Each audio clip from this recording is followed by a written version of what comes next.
His name is Rohit Samuel. Rohit Samuel. What was his physical condition when you admitted him in the hospital? His temperature was 105.4 and he had severe headache. It was unbearable for him and he had body pain and vomiting sensation he had on Tuesday and he was feeling very undressed, he was feeling very uncomfortable. And at that time his blood count was 240. Blood count was 240 and platelets were 33,000. No, it was Low, 240. okay. It was 240. Only on Friday it has come down to 33,000. Friday the platelets was 33,000. I asked the Lord, what are you going to do? The Lord told me by 6 o'clock, by evening, the platelets will shoot up from 33,000 double. Yes. That means 66. What happened? It has exactly happened 66 next day. Exactly, it happened 66. Okay? கர்த்தர் சொன்னார்னா அப்படியே நடக்கும். 66 ஆயிடுச்சு. Next day what has happened? No, this is the last. fast. Okay, this is last. Actually, Then tell me what I told you when you asked me to pray for him. You had a dream. Will you tell the dream? I had a dream on Monday. In that dream, myself and Rohit was going. In fact, we are going in a bike, and suddenly the sun got it's become dark, and I know that we both are going to die. It was like that. It was a very scary dream, and I was just telling Sam, if we die now and we are going to die, and I'll go to heaven, and what about you? And I was concerned about whether he'll go to heaven, whether he is saved or not. I mean, we are Christians, but of late, he stopped going to church, so I was worried about that.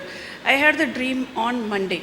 Okay, and that time also he had fever, but Tuesday only we admitted him in the hospital. From Tuesday onwards, his condition, in the hospital, because of his headache, they took CT scan. I mean, he was unbearable pain he had, but He had pain, but every test was proving negative. Negative. Okay. Dengue thing they did, and it was negative. Malaria, it was not malaria. And from Wednesday onwards, he started vomiting. And when they give the medicine, for 2 to 3 hours, he have relief, and again he'll get that vomiting thing. And even when he have severe fever, and then they'll give him medicine, then 2 to 3 hours, the medicine, fever used to subside, and he used to sleep. And after Friday evening, the medicine. When you asked me to pray, what did I tell you? This is first day when I prayed, Pastor. Yeah. You told me that this is a dengue fever, and you said that both is physical and spiritual, both will be healed. But you did not tell me when.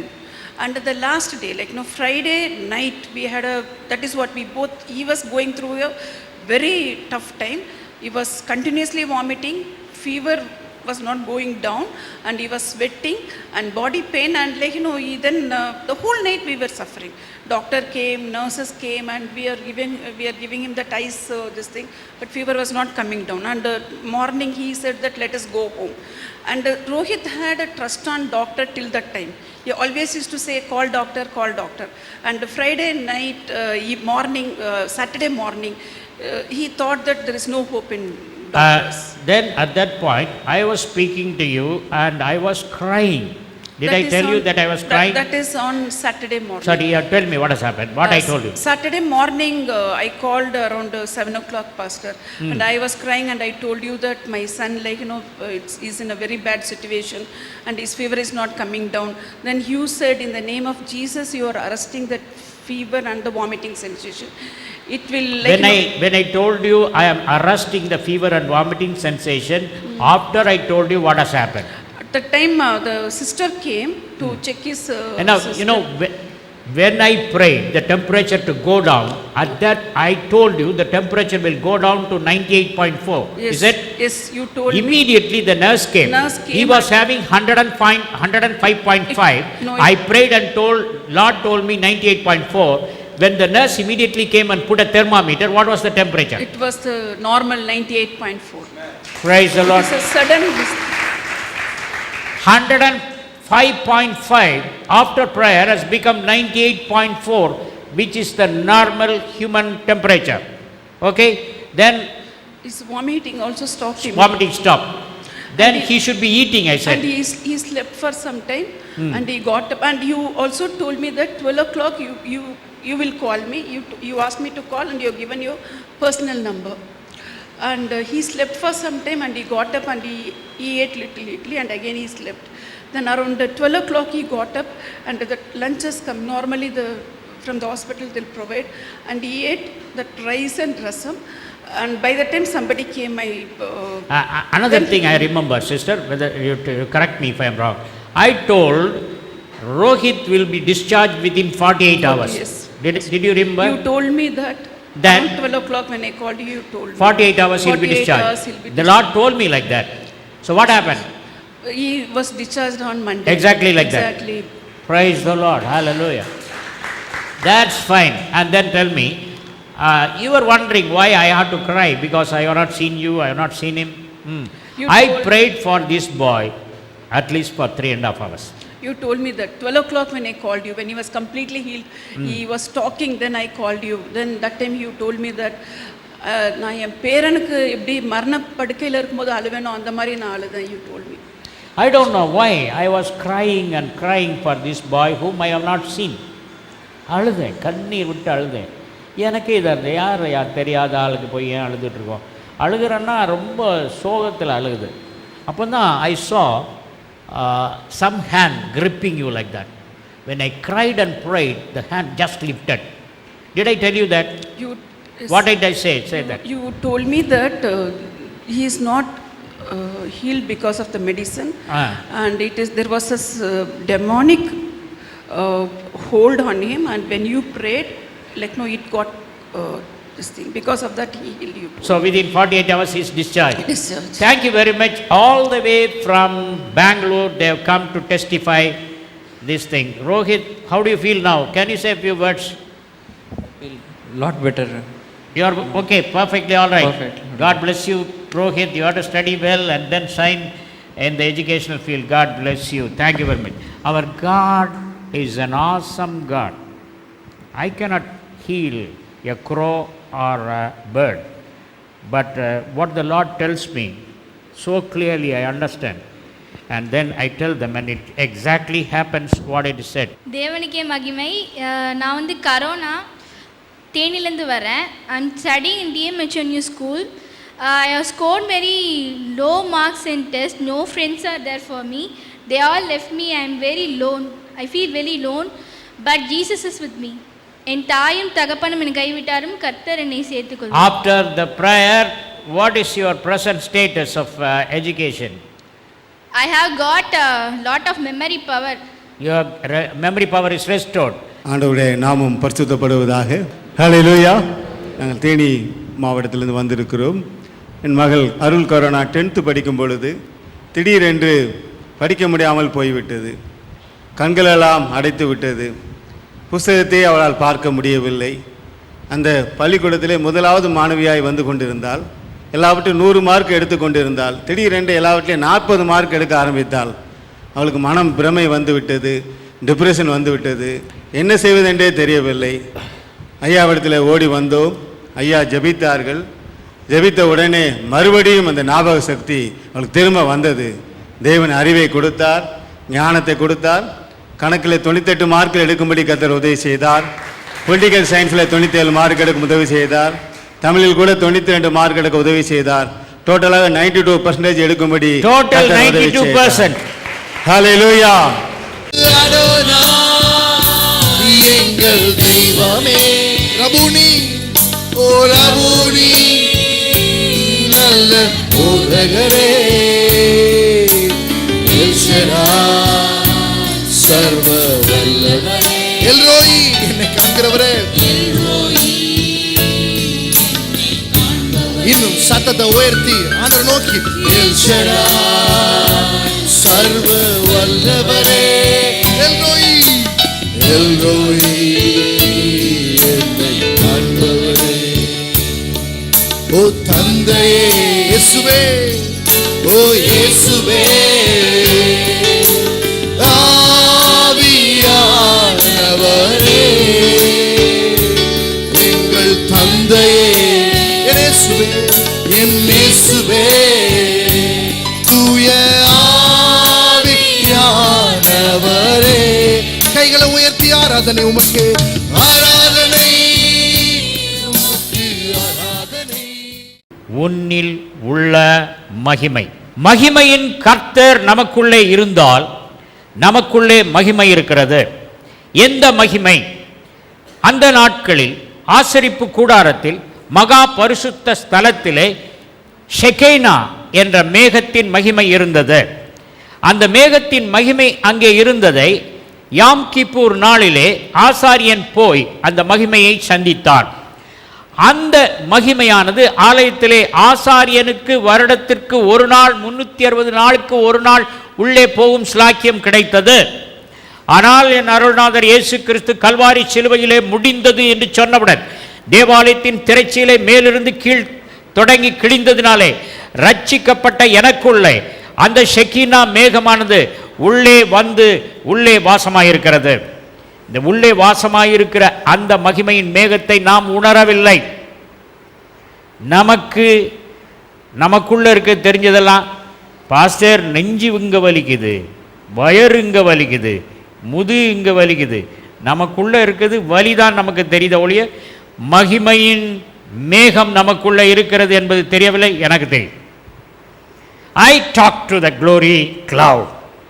இந்த மகிமையின் மேகம் மேக ஸ்தம்பமாக, அக்கினி ஸ்தம்பமாக இஸ்ரவேல் மக்கள் மேல் படர்ந்து இருந்ததினாலே இஸ்ரவேல் மக்கள் அவங்க ட்ரெஸ் போட்டிருந்த ட்ரெஸ்ஸு அது கிளியலை, பழசாகலை. இது புது சட்டை. இன்னைக்கு இப்படி இருக்கு. இந்த 3 மாதம் கழிச்சு பல் அழிச்சிடும். நான் தூக்கி போட்டுருவேன், வாட்ச்மேன்ட்ட கொடுத்துருவேன். ஏன்? நம்ம என்ட்ரோஃபியில் இருக்கிறோம். லா ஆஃப் தெர்மோடைனமிக்ஸ் ஒன்று சிணிச்சிட்டே போகுது. ஏர் கண்டிஷன் ரூமு ஜன்னல்லாம் அடைச்சிருக்கேன். மனைவி சனிக்கிழமை பெருக்கும்போது பார்த்தா அவ்வளோ தூசி. எங்கே இவ்வளோ தூசி உள்ளே வந்தது? எல்லாம் அடைச்சிருக்கு. ஏர் கண்டிஷன் அப்படியே சீணிச்சிட்டு போயிட்டுருக்கு. உலகமே சீணிச்சு போகுது. ஆனால் மகிமையின் மேகம் இருக்கிறதுனாலே இஸ்ரவேல் மக்களுடைய உடையின் நிறம் மாறவில்லை. அக்கினி ஸ்தம்பம், மேக ஸ்தம்பம் இருக்கிறதுனாலே அவருடைய செருப்பு தேவையில்லை. உதாரணமாக சட்டை கிழிஞ்சிருச்சுன்னு வைங்க, துணிக்கடை கிடையாது. இஸ்ரவேல் மக்கள் 30 லட்சம் பேர்.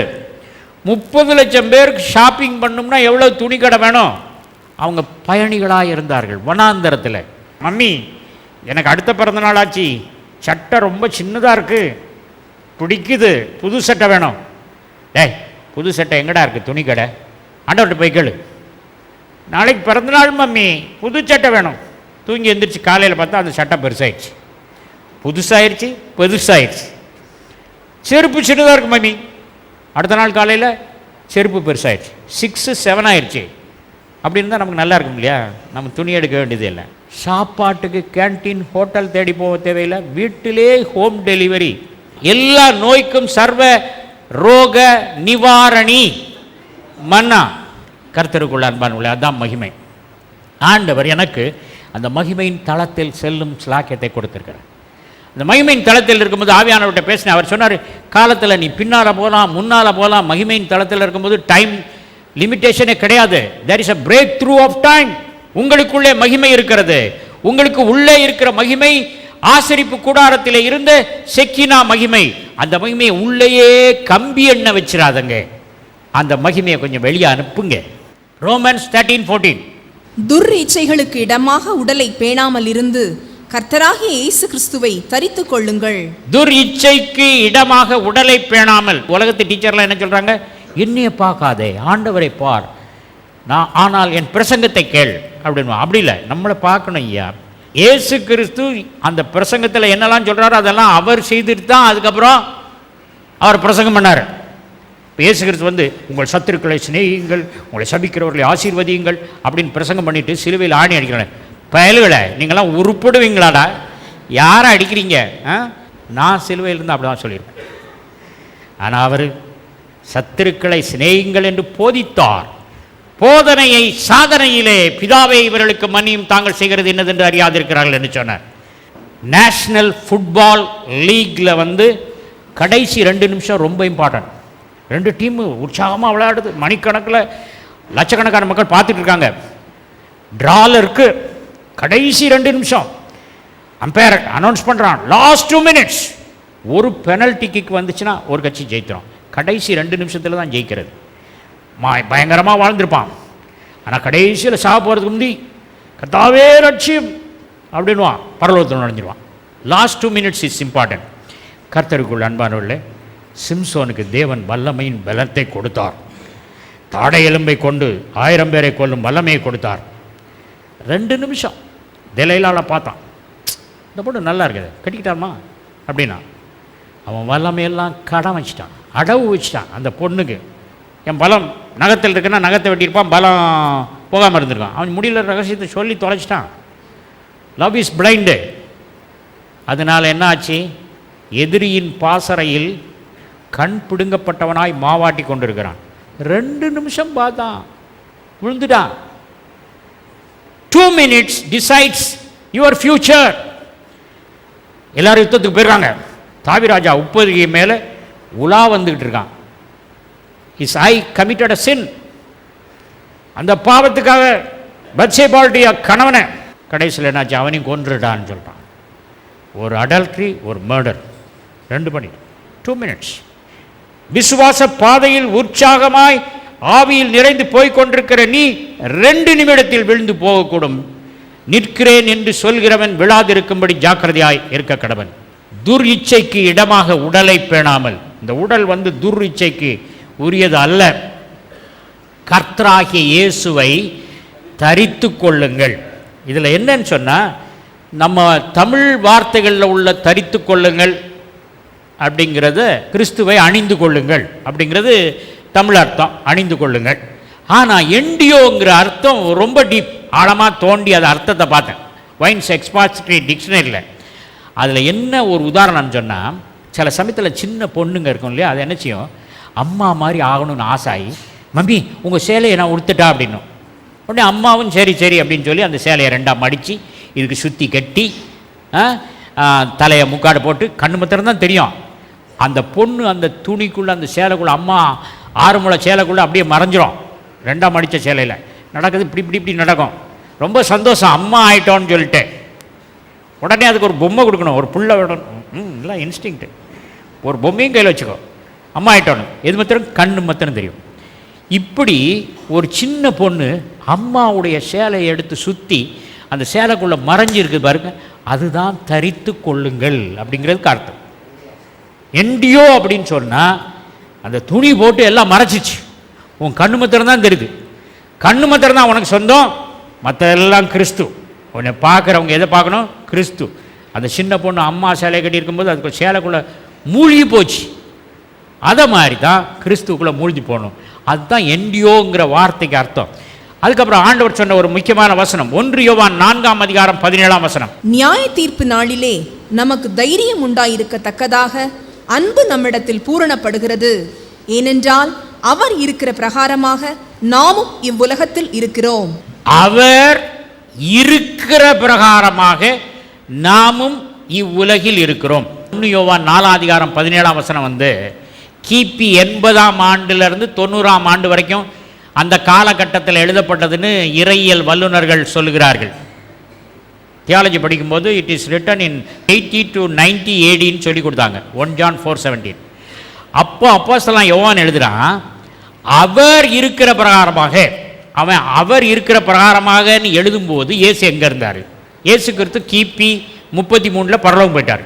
அவர் இருக்கிற பிரகாரமாக அப்படின்னு சொன்னால் அதுக்கு என்ன அர்த்தம்னா, அவர் பரலோகத்தில் இருக்கிற பிரகாரமாக நாம் பூலோகத்தில் இருக்கிறோம். அவர் பரலோகத்தில் இருக்கிற பிரகாரமாக நாமும் பரலோகம் சென்ற பொழுது இருப்போம்னு சொன்னா புரியுதா? ஆனால் அப்படி சொல்லலை. அவர் இருக்கிற பிரகாரமாக நாம் இப்பூ உலகில் இருக்கிறோம். அவர் இருக்கிற பிரகாரமாய் நான் இருக்கிறேன்னா என்ன அர்த்தம்? அவருக்கு இப்போ நோய் இருக்கா? அவர் இருக்கிற பிரகாரம், அவர் நோய் இல்லாமல் இருக்கிறாரு, நானும் நோய் இல்லாமல் இருக்கிறேன். அவர் இருக்கிற பிரகாரமாக நாம் இந்த உலகத்தில் இருக்கிறோம். அன்பு நம்மில் பூரணப்படுவதால் நியாயத்தீர்ப்பு நாளில் நமக்கு தைரியம் உண்டாயிருக்கும். அன்பு நம்மில் பூரணப்படுதுன்னா என்னது? அதாவது 18ஆம் வசனம் 1 யோவான் 4:18, அன்பிலே பயமில்லை, பூரண அன்பு பயத்தை புறம்பே தள்ளும், பயப்படுகிறவன் அன்பில் பூரணப்பட்டவன் அல்ல. அன்பிலே பயமில்லை, பூரண அன்பு பயத்தை புறம்பே தள்ளும், பயப்படுகிறவன் அன்பில் பூரணப்பட்டவன் அல்ல அப்படின்னு ஓதி இருக்கு பைபிளில். பூரண அன்பு ஆண்டவர் மேலே வந்துருச்சுன்னா என்ன செய்யும்? பயம் போயிடும். பயம் போயிட்டுனா என்ன செய்வோம்? அற்புதங்கள்லாம் செய்வோம். அப்போ நியாய தீர்ப்பு நாளில் ஆண்டவர் கேட்பார், நீ ரட்சிக்கப்பட்டாய், பரிசுத்தாவியை உனக்கு கொடுத்தேன், 4 பைபிள் வாங்கினேன், நல்லா படித்த, ஆனால் ஒரு மிரக்கல் செய்யலை நீ. God is expecting you to perform signs and wonders and miracles. மனிதர்கள் பேசுகிற குரலில் ஃப்ரீக்வன்சி இருக்கு. அந்த ஃப்ரீக்வன்சி என்னன்னு தெரியுமா? 80 கிலோ ஹெர்ட்ஸ்லேருந்து 1.3 மெகா ஹெர்ட்ஸ் வரைக்கும் நம்ம வாய்ஸ். ஆனால் நான் ப்ரே பண்ணும்போது I go into 92 megahertz to 360 megahertz. நான் ப்ரே பண்ணும்போது 92 மெகாஹெர்ட்ஸ்லேருந்து 360 மெகாஹெர்ட்ஸ் போகிறேன். 300க்கு மேலே போயிடுச்சுன்னா கிரியேட்டிவ் மிரக்கல்ஸ். அன்பிலே பயம் இல்லை. அப்போ இயேசு கிறிஸ்து மேலே பூரண அன்பு வச்சேன்னா உனக்கு பயமே இருக்காது. இவர் செய்வாரா செய்ய மாட்டாருன்னு சந்தேகமே இருக்காது. அவர்கிட்ட கேட்டு கேட்டு செய்யுங்க. We are coworkers. இந்த வசனம் ரொம்ப அழகா கிரேக்கத்தில் இருக்குது. கத்தூஸ் எக்கினோஸ் எஸ்டின் கே ஹிமீஸ் எஸ்மின் என் டு காஸ்மோ. அவர் இருக்கிற வண்ணமாய் நாம் இருக்கிறோம். I read the scripture in Greek. அதுக்கப்புறம் இயேசு கிறிஸ்து சொல்லியிருக்காரு யோவான் 14:12, அமீன் லிகு ஹியூமின், மெய்யாகவே மெய்யாகவே, அமீன் அமீன், மெய்யாகவே மெய்யாகவே, லீகு ஹியூமின், நான் உங்களுக்கு சொல்லுகிறேன். ஆண்டவர் எப்போவுமே மெய்யாகவே மெய்யாகவேன்னு சொல்லிட்டா அதுக்கு சிறப்பார்த்தம். நம்ம பைபிளில் டிரான்ஸ்லேட் பண்ணும்போது வார்த்தைகள்லாம் மாற்றி போட்டிருக்கான். எப்படின்னு சொல்கிறேங்களுங்க, மெய்யாகவே மெய்யாகவே நான் செய்கிற கிரியைகளை நீங்களும் செய்வீர்கள், நான் பிதாவினிடத்தில் போகிறபடியால் மேலான கிரியை செய்வீர்கள். அதாவது 2 ஃபேஸ். இப்போ நான் உலகத்தில் இருக்கிறேன், உலகத்தில் இருக்கும்போது நான் செய்த கிரியைகளை நீங்கள் செய்வீங்க. ஆனால் இப்போ நான் பரலோகத்துக்கு போகிறேன், அப்போ என்ன நடக்கும்? மேலான கிரியைகளை செய்வீர்கள். இதை என்ன பண்ணிட்டாங்கன்னா, அந்த நான் பிதாவினிடத்தில் போகிறபடியினால் மேலான கிரியைகளை செய்வீர்கள்ங்கிறத பிதாவினிடத்துக்கு போகிறதுனால தான் மேலான கிரியை செய்கிறீங்க, அதை எடுத்துட்டாங்க. நான் பிதாவினிடத்தில் போனபடியாய் நான் செய்த கிரியைகளை நீங்கள் செய்வீர்கள், மேலான கிரியைகளை செய்வீர்கள். வசனமே புரியலை. நான் செய்த கிரியைகளை நீங்கள் செய்வீர்கள், நான் பிதாவினிடத்தில் போகிறதினால் மேலான கிரியைகளை செய்வீர்கள். ஆண்டவர்கிட்ட கேட்டேன், நீங்கள் பிதாவினிடத்தில் போகிறதுனால எங்களுக்கு என்னென்னு பிடிச்சிட்டேன். அவர் சொன்னதை பிடிச்சிட்டேன். அவர் என்ன சொன்னார்? மனிதர்களுக்கு முன்பாக என்னை அறிக்கையிடுகிறவனை பிதாவினிடத்தில் அறிக்கையிடுவேன், மனிதர்களுக்கு முன்பாக என்னை அறிக்கையிடுகிறவனை தேவதூதர்களுக்கு முன்பாக அறிக்கையிடுவேன் சொல்லிட்டாரா? ஆண்டவரை அவர் வாயின் வார்த்தையில் நம்ம பிடிக்கணும். இங்கே பிரசங்க 1000 பேருக்கு சொல்கிறேன், அவர் அறிவிக்கிறேன். உங்களுக்கு வீட்டுக்கு போனோடனே ஆண்டவரை கூப்பிட்டு சொல்வேன், மனிதருக்கு முன்பாக என்னை அறிக்கையிடுகிறவனை பிதாவுக்கு முன்பாக அறிக்கையிடுவேன் என்று சொன்னீர்கள். காலையில் 10லிருந்து 12 வரைக்கும் மனிதருக்கு முன்பாக நான் அறிக்கையிட்டிருக்கேன். இப்போ உங்கள் டர்ன், நீங்கள் என்னைய பிதாவினிடத்தில் அறிக்கையிடுங்க அப்படின்னு சொன்ன உடனே அவர் என்ன செய்கிறாரு? நான் பிதாவினிடத்தில் போகிறபடியால் பிதாவினிடத்தில் அறிக்கை பண்ணுவேன். புரியுதா? இப்போ எனக்கு பேசுறதுக்கு, பரிந்து பேசுறதுக்கு அங்கே இருக்கிறார். பூலோகத்தில் இருக்கிற நாட்களில் இயேசு கிறிஸ்து செய்த எல்லா ஜெபமும் கேட்கப்பட்டது. லாசருவின் கல்லறையில் என்ன சொல்றாரு? பிதாவே, நீர் எனக்கு எப்பொழுதும் செவி கொடுக்கிறேன் என்று அறிந்திருக்கிறேன். அவர் நேற்றும் இன்றும் என்றும் மாறாதவர். அன்று இயேசு கிறிஸ்து பூலோகத்தில் இருக்கும் பொழுது பிதா எனக்கு எப்பொழுதும் செவி கொடுக்கிறார் என்று அறிந்திருக்கிறேன் என்று சொன்ன இயேசு கிறிஸ்து இப்பொழுது பிதாவின் வலது பரிசத்தில் இருந்து கொண்டு அவர் சொல்ற எல்லாத்துக்கும் பிதா பதிலளிக்கிறார். இது பெரிய சத்தியம். எல்லாம் அமைதலாக இருக்கீங்க. மெய்யாகவே மெய்யாகவே நான் உங்களுக்கு சொல்கிறேன், என்னை விசுவாசிக்கிறவன் நான் செய்கிற கிரியைகளை செய்வான். பூலோகத்தில் அவர் என்னெல்லாம் செய்தாரோ அதெல்லாம் நம்ம செய்ய முடியும்னு இயேசு கிறிஸ்துவே சொல்லியிருக்கார். வேற யாரும் சொல்லல. அவர் என்ன செய்தார்? மரித்தோர் உயிரோடு எழுப்பினார், அதுக்கப்புறம் குஷ்டரோயை சுகப்படுத்தினார், நோயை சுகப்படுத்தினார். இதெல்லாம் நம்ம என்ன செய்யணும்? செய்தே காட்டணும். கர்த்தர் நல்லவர் என்று ருசித்து பாருங்கள், அவர் மேல் நம்பிக்கையாக இருக்கிற மனுஷன் பாக்கியவான். Look at Jesus now. He is seated at the right hand of the Father. மகிமையின் தளத்திலே அவர் உட்கார்ந்திருக்கார். நம்முடைய வார்த்தைகள் தான் வல்லமை இருக்கு. வார்த்தைகள் தான் கிரியைகளாக மாறுகின்றன. கிரியைகள் அது பழக்கமாக மாறுகிறது.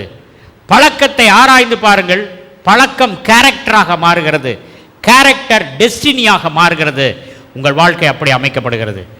ஒரு பெண் ஃபேனில் சேலையை கட்டி தூக்கு போடுறான்னா, தூக்கு போட்டதுனால அந்த 2 வினாடியில் அவள் 2 நிமிடத்தில் அவள் சாவலை. அந்த கயிறு கட்டுறதுக்கு முந்தையே அவள் மனசில் செத்துட்டா. தூக்கு போடணும்னு தீர்மானம் பண்ணிட்டான். ஒரு துப்பாக்கி எடுத்து ட்ரிகரை அழுத்துறவன், ட்ரிகரை அழுத்துறதுனால அந்த மனுஷன் சாவலை. ட்ரிகரை அழுத்துறதுக்கு முந்தைய அவன் மனசில் அவனை கொன்னுட்டான். அந்த எண்ணம் வார்த்தையாக மாறிச்சு, வார்த்தை கிரியா மாறிச்சு, கிரியை பழக்கமாக மாறிச்சு, கொள்ளைக்காரனாயிட்டான். சிந்தனையில் ஜாக்கிரதையாக இருக்கணும். அதான் மாம்சீக சிந்தனையெல்லாம் தள்ளிட்டு தேவனை பற்றிய சிந்தனை. கர்த்தருக்குள் அன்பானவர்களே, பரலோகத்தில் வச்சுருக்காங்க கிட்னிஸ், ஆர்கன், இதெல்லாம். வேலை கொடுங்க ஐயா, தேவதூதர்களுக்கு வேலை கொடுங்க. அவங்க வேலை இல்லாமல் இருக்காங்க, அன்எம்ப்ளாய்டாக இருக்காங்க. தேவதூதர்களை எம்ப்ளாய் பண்ணுறது ஆண்டவர் இல்லை, நீங்கள் தான். ஜீவனுள்ள அன்பின் பரமபிதாவே, இந்த வேலைக்காய் நன்றியோடு ஸ்தோத்திரத்தை ஏறெடுக்கிறேன். அவர் பரலோகத்தில் பிதாவின் வலது பரிசத்தில் இருக்கிற வண்ணமாக நாங்கள் பூலோகத்தில் இருக்கிறோம். அவர் கேபிட்டல் ஜிஓடி, நாங்கள் ஸ்மால் ஜிஓடி. அவர் பிரைம் மினிஸ்டர், நாங்கள் சீஃப் மினிஸ்டர். அவர் prime minister for the universe, we are chief minister for our world. நாங்கள் சொன்னது தான் நடக்கணும், நாங்கள் சொன்னது தான் நடக்கணும். தேவதூதர்கள் நாங்கள் சொன்னபடி கேட்கணும். தேவ ஜனமே, அவர் இருக்கிற வண்ணமாக நாம் பூமியில் இருக்கிறோம். அதனால் பூமியில் இருப்போம். எப்படி? அவர் மாதிரி நோய் இல்லாமல், ஆரோக்கியமாக, மற்றவர்களுக்கு சுகமளித்து, மற்றவர்களுக்கு ஆறுதல் படுத்தி கர்த்தர் உங்களை பயன்படுத்துவாராக. இயேசுவின் இணையற்ற நாமத்தில் இப்பொழுது I feel an anointing in my hand. I feel a supernatural anointing vibrating in my hand. I do not know how to use this anointing, but this anointing goes through the congregation. Praise the Lord. Hallelujah.